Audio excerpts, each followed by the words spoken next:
Cinema ரகசியம் நேயர்களுக்கு வணக்கம். தமிழ் திரையுலகில் கண்ணதாசன் ஒரு இமயம் என்றால் அவருக்கு போட்டியாக உருவெடுத்தவர் கவிஞர் வாலி.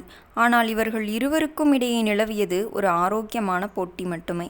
ஒருமுறை கவிஞர் வாலி ஒரு மாபெரும் சபையில் சப்பை குதிரை என்று அவமானப்படுத்தப்பட்ட போது அவருக்காக ஆதரவாக ஒரு சிங்கம் போல எழுந்து நின்றார் கவியரசர் கண்ணதாசன். அது மட்டுமல்ல, திரையுலகமே வியக்கும் வண்ணம் ஒரு மிகப்பெரிய அறிவிப்பை அந்த மேடையிலேயே வெளியிட்டார். அது என்ன? அதை பற்றித்தான் இந்த வீடியோவில் நாம் பார்க்க போகிறோம். வீடியோவை முழுமையாக பாருங்கள்.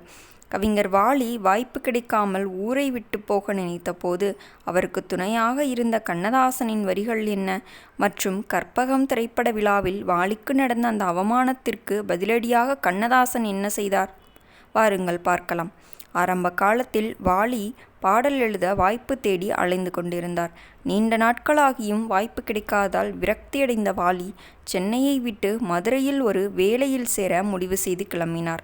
அப்போது அவர் காதில் விழுந்த கண்ணதாசனின் ஒரு பாடல் வரி ஏன் நமக்கு காலம் வரும், நாமும் ஜெயிக்கலாம் என்ற நம்பிக்கையை அவருக்கு கொடுத்தது. அந்த ஒரு வரிக்காகவே தனது பயணத்தை ரத்து செய்துவிட்டு மீண்டும் சினிமாவுக்குள் நுழைந்தார் வாலி. இயக்குனர் கே.எஸ். கோபாலகிருஷ்ணன் இயக்கத்தில் வெளியான கற்பகம் படத்தின் அனைத்து பாடல்களையும் வாலி எழுதியிருந்தார். அந்த படத்தின் வெற்றி விழா சென்னையில் நடைபெற்றது. அந்த விழாவுக்கு கவியரசர் கண்ணதாசனும் அழைக்கப்பட்டிருந்தார்.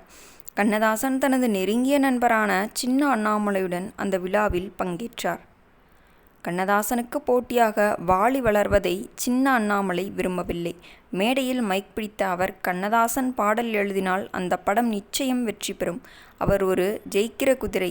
ஆனால் சில சமயங்களில் சப்பை குதிரை கூட மூக்கை முன்னாடி காட்டி ஜெயித்துவிடும் என்று வாலியை மறைமுகமாகச் சாடினார். இந்த மேடையில் வாலி இப்படி பகிரங்கமாக அவமானப்படுத்தப்பட்டது அங்கிருந்த அனைவரையும் அதிர்ச்சியில் ஆழ்த்தியது. சூழலை உணர்ந்த கே.எஸ். கோபாலகிருஷ்ணன் ஒரு குத்துவிளக்கை வாலிக்கு கௌரவமாக வழங்க கண்ணதாசனிடம் கொடுத்தார். அப்போது அந்த விழாவில் வாலி எழுதிய ஒரு பாடல் இசைக்கப்பட்டது. அந்த வரிகளை கேட்டு மெய்சிலித்து போனார் கவியரசர்.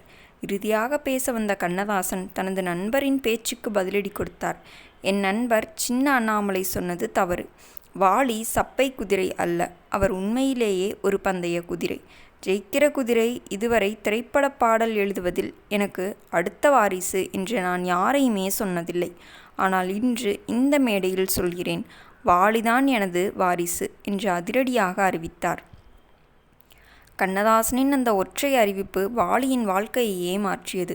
ஒரு மிகப்பெரிய கவிஞரே தன்னை வாரிசு என்று சொன்ன பிறகு வாலிக்கு வாய்ப்புகள் குவியத் தொடங்கின. அன்று தொடங்கிய அந்த நட்பு கவியரசரின் மறைவு வரை மிகவும் புனிதமானதாகத் தொடர்ந்தது. கண்ணதாசன் மறைந்தபோது வாலி அழுத அந்த அழுகை அந்த நட்பின் ஆழத்தை சொல்லும். ஒரு சிறந்த கலைஞன் என்பவன் தனக்கு பின்னால் வருபவர்களை ஏளனம் செய்யாமல் அவர்களை அங்கீகரிப்பதே ஒரு நல்ல கலைஞனின் அழகு.